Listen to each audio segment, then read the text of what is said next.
good to see you all here this morning. We got several that are not here that be in tomorrow, but it's good to see you all. I hope you had a great summer.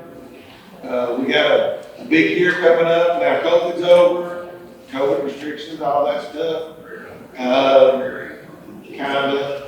It's may come back. Depends on the election. Midterms. Just kidding. All right, y'all need to wake up. But anyway, I want to let y'all know that I have accepted another position within the district, and I'm no longer going to be the transportation director. At some point, they're going to hire a new director. But y'all are going to be in new hands. I know there's two that have applied within our department. Don't really know or don't really care about anybody from outside the district. I hope that one of the two guys that have applied in their department get it. And I'm assuming they probably will one of them. But the only thing that's going to be different is probably nothing, because the people that do the most of the work, it's not me. So you're all going to be business as usual. So no worries there. But I do want to say the past 5 years, and I hope we're not recording this, but the past 5 years have been the best of my career. I have enjoyed the transportation department more than you all will ever know. I've enjoyed meeting you all. You all are some of the best people that I have ever been around and worked with. And I really do mean that. You're honest and sincere. You're hardworking. You care about each other. You care about the kids. And you do your jobs. And you show up. The past 3 years have been pure, excuse my language, pure hell on districts across the state and across the United States. But you all showed up at a time when we needed each other and the kids needed us. You did your jobs, and we were kind of immune from a lot of this absenteeism. And, we had people taking off and when they were sick, but people across the state were talking about how bad it was, and yeah, it was a challenge. But you all showed up and you did your jobs. It was amazing to see what you all did. And I appreciated that, but your fellow coworkers appreciated that also. But I could go on and on and on about that, how great it was, but I truly am going to miss it. You all are awesome, but like I said, it's probably just going to be business as usual, because I didn't do all that much. These guys and girls behind the scenes, all your directors, coordinators, everybody in the office, and Mark, they really did the hard job. I got to be the face of this place, but I truly enjoyed it. I want to personally thank each and every one of you for what you've meant to me over the past 5 years. Now, what does that mean moving forward? They've not hired yet. The applications are in, they're waiting on the time to pass and when they can do the interviews. I'm almost confident that you all are going to have a director by the time school starts. But until then, I'm still available and I'm still the acting director. You can get a hold of me whenever you want to. And y'all haven't needed anything much, because y'all haven't called me this summer. But you know who to get in contact with. But I'll be around. Most of you all, probably all of you have my cell number. If you don't, you know somebody that has it. You can call me anytime. It's not changed. I'm not going to change. I am who I am. I think you all know that. I've got an opportunity to go learn a new job and hopefully help some of the families that are really hurting in this district. I'll be in court. That's why I'm dressed up today. I really don't like dressing up anymore. But I'm on court every Tuesday and Thursday, and they kind of want you to look like you're supposed to be in court, I guess, when you go. But hopefully I get a chance to help a lot of families and a lot of kids that are in some really dark spots. That's my intentions. But y'all pray for me and I'll pray for you. And I'll still be around. Like I said, y'all got my number. not going anywhere. So you call me whenever you need. My office is at the central office. If you need to talk to me, I'll be available for you, you know that. But now I've probably taken up most of my time already this morning. They only usually allow me about 5 or 10 minutes. I got 1 minute left, so I'm going to yield the microphone to the next in line. But anything else?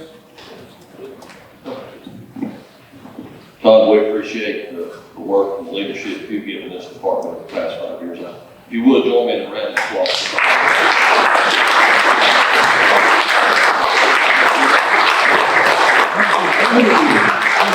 I really appreciate the work that you all did. But, thank you. Good morning, everyone. I have a presentation here. For those of you who don't know me, I'm Victoria Cousins. I'm sorry. I'm the transportation coordinator of the special needs and preschool. So, if we could follow the thing on here, public speaking is not my forte. I apologize in advance. So, some of what I do, you go to the next slide, Martha. Some of what I do is I attend the meetings. They inform me about the children's disabilities for special needs for the buses. We go over what their propensities are. We go over what's going to be required for their travel times and any amenities that they might need for their disability. And those are just a few of the things on my end that are discussed. So once we do that and go over all of that, the federal law states that special needs is guaranteed an education. I was informed recently at a meeting that I went to that that doesn't mean transportation. Contraire Pierre, it does. Because they have an ARC meeting, which are the meetings that I go to, that puts in their documentation that they will receive transportation.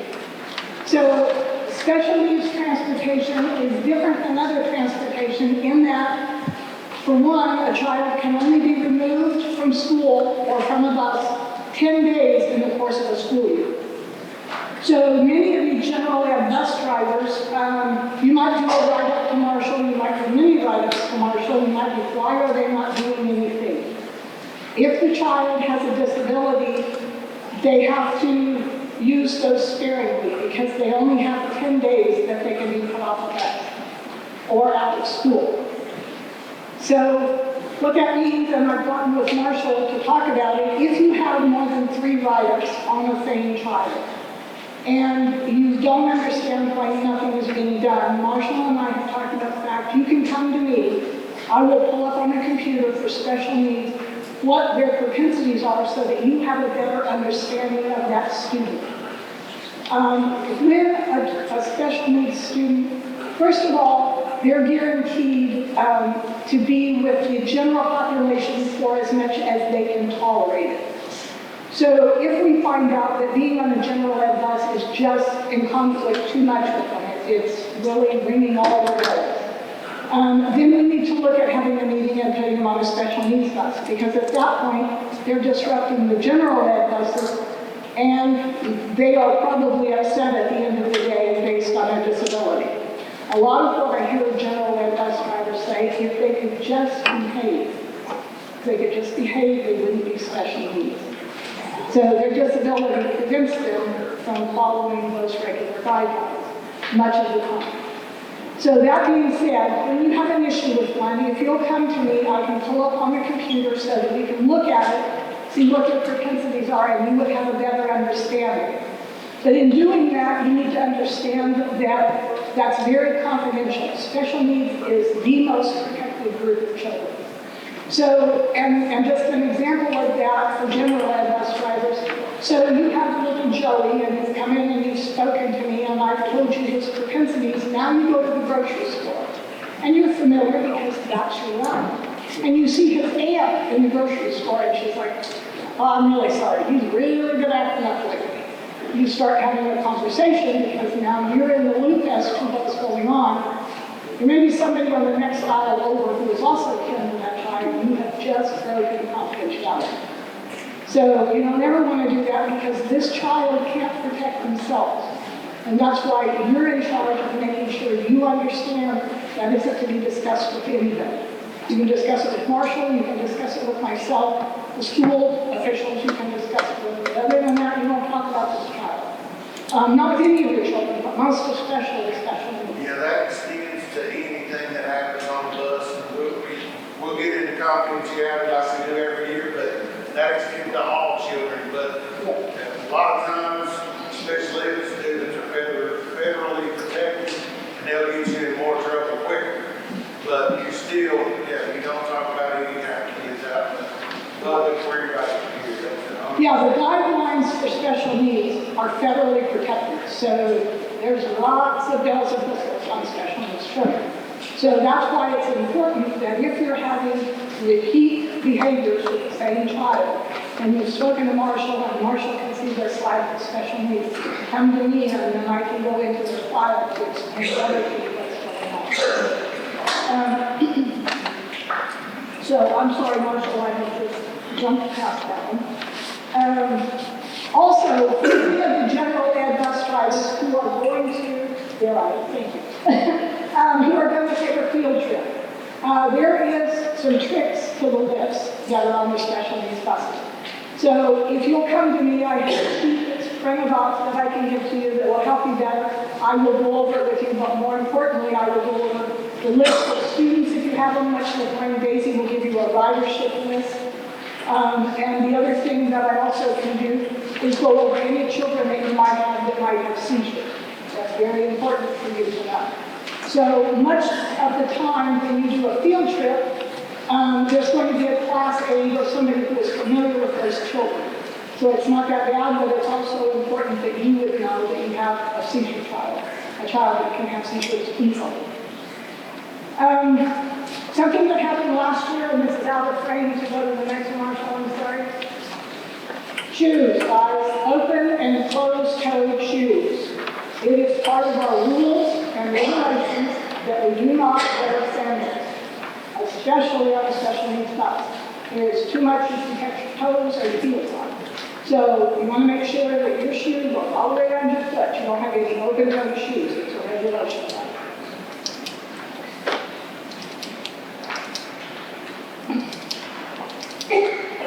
Okay, the special needs buses have an adult monitor, and the reason that they do that is to adhere to the provisions of those children on the buses. So they may be required, based on their disability, to have things that they wouldn't be allowed to have on a general ed bus. And that's why the monitor is there to include. For example, if a child has problems with choking, they may need to have something to suck on, or they may need to have a drink frequently. They wouldn't be allowed on a general ed bus, but they also can choke. So that's one of the reasons, as well as seizures and many others, that there is an adult monitor on special needs buses that you look at.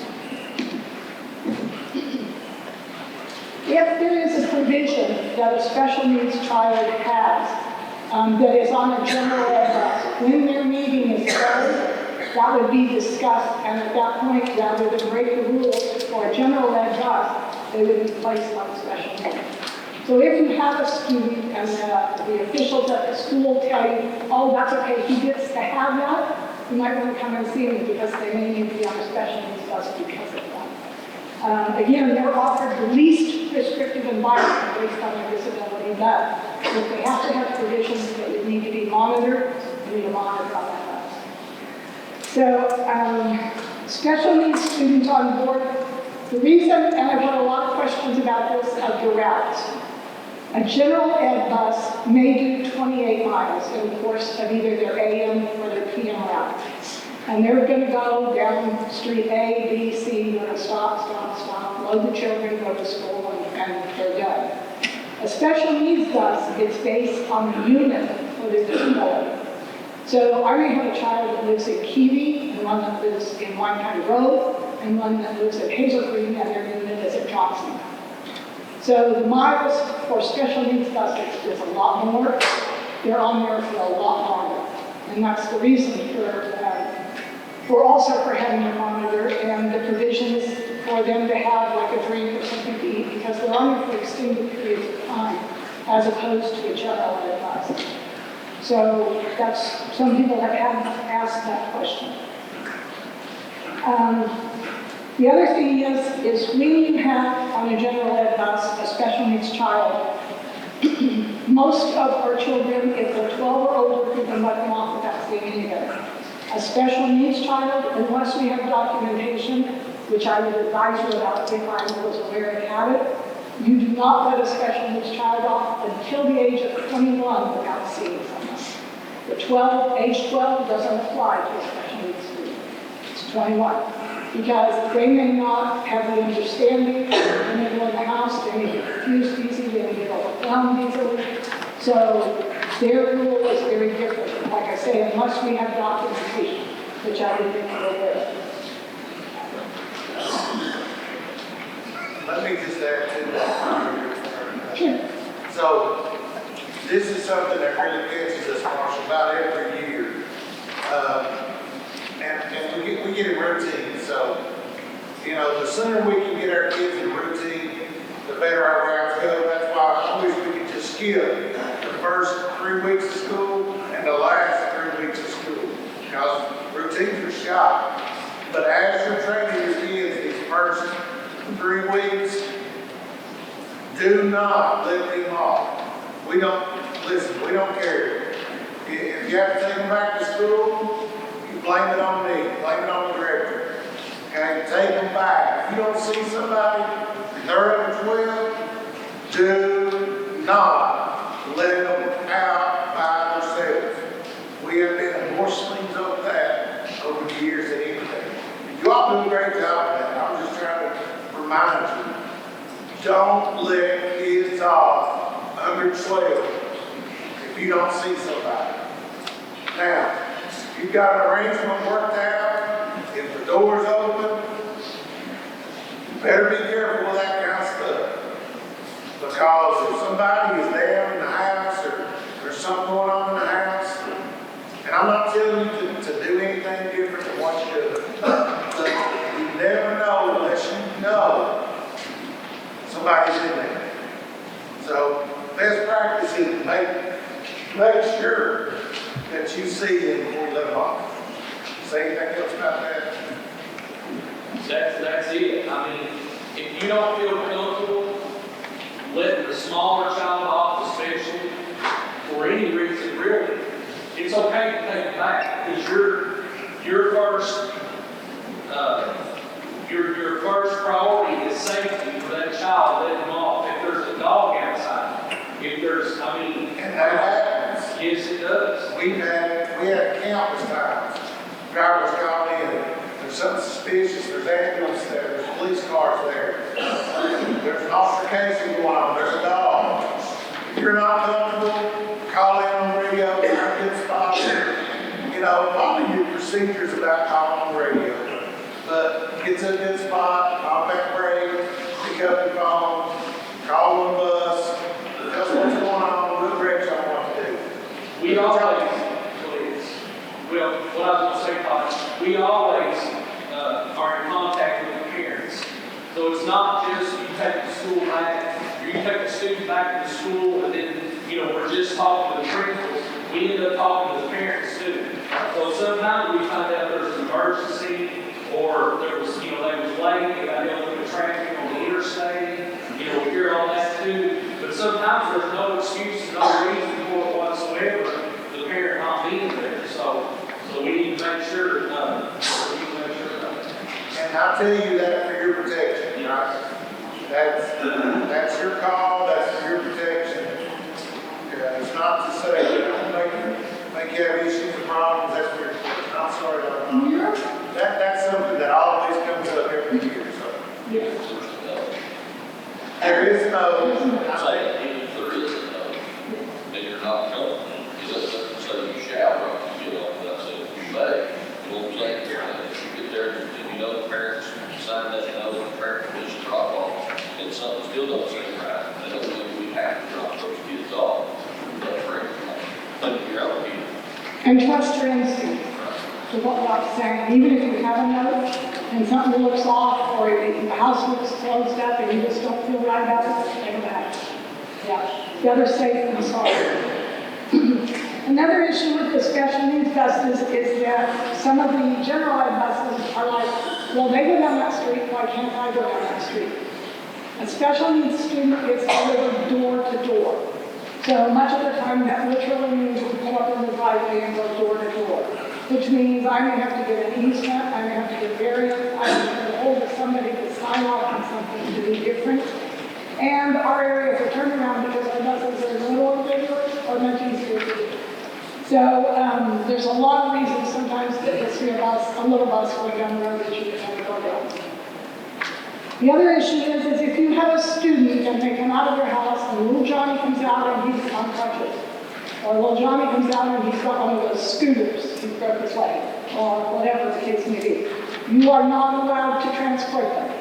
So what you do is you ask them to please go back in the house and notify the school. The school will notify you, and for the duration of whatever their needs are, they will be picked up on special needs buses. Because we have the accommodations for either their crutches or their scooter or things that you do not have accommodations for. So that's the reason for that. And sometimes parents get angry about that, but it's for their safety as well as the safety of the other children. Okay, I'm going to switch gears from special needs. Now we're going to go over to your favorite part, which is preschool. So preschool is, we have two applications. One is for a volunteer, it's 2 pages. It must be signed by parents to say, yes, I'm allowed to train your child and the child is allowed to sit with another student.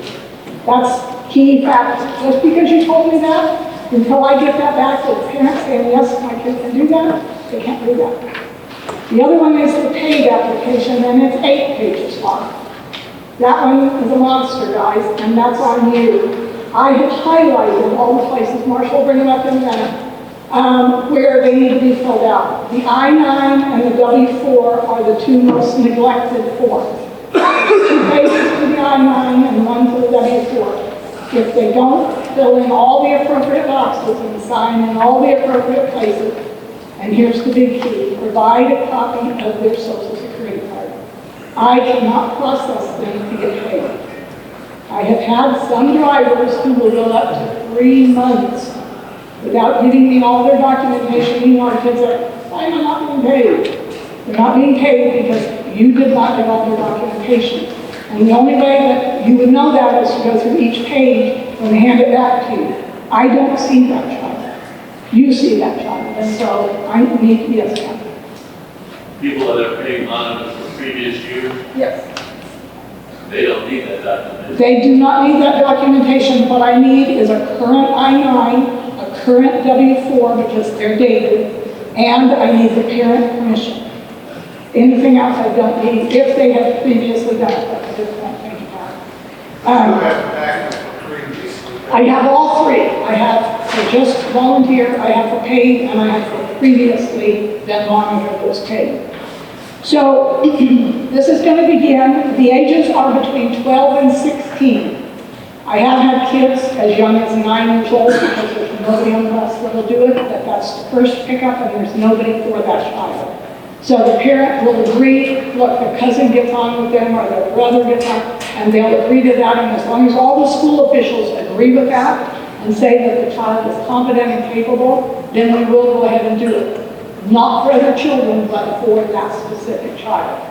So it would behoove you very nicely if you got all of this done early.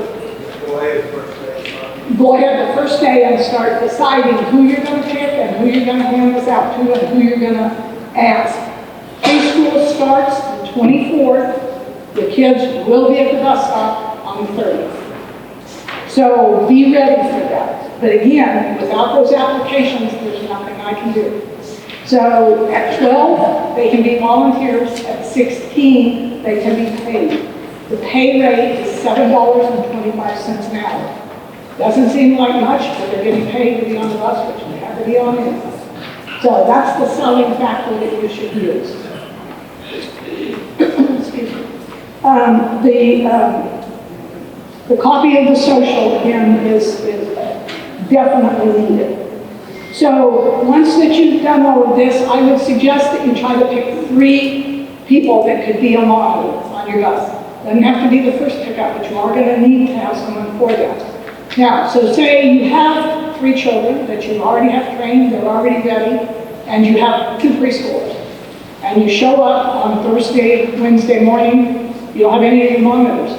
You do not transport those children. You tell the parents, I'm sorry, my monitors are not on board, you will need to transport them. So you do not transport without the monitor. Okay, so the timesheet for the paid monitors, those guys, those are fun. So on the name at the top, just like on your timesheet, I need the student's name. I don't need your name, I need the student's name. So if Henry is your student monitor, I need Henry's name on it. I also need him to sign it, and I need you to sign it. But in there, so the boxes are Monday through Thursday.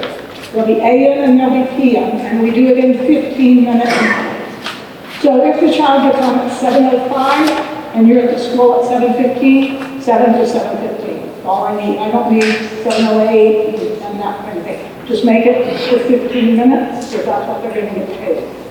So, but it's imperative that I have the name of the preschooler above where you're saying they load, and I have the name of the student monitor who's being paid to watch them, as well as they will have an ID number, just like you do. Unfortunately, now it's really long as opposed to the 4 digits we have. So please make sure that you fill those out. Those go in my door, in a box on my door every Friday. Just like when you turn in your timesheet, their timesheets get turned in as well. And please don't let them stack up, guys. Again, sometimes I get drivers and they'll keep them for 3-4 weeks before they turn them all in. They want to get paid, guys. So, does anyone have any questions about either special needs or preschool? Okay, well, I am over in the little building. Come see me anytime if you have special needs concerns. I'd be glad to go over that with you. If you have preschool issues, come and see me.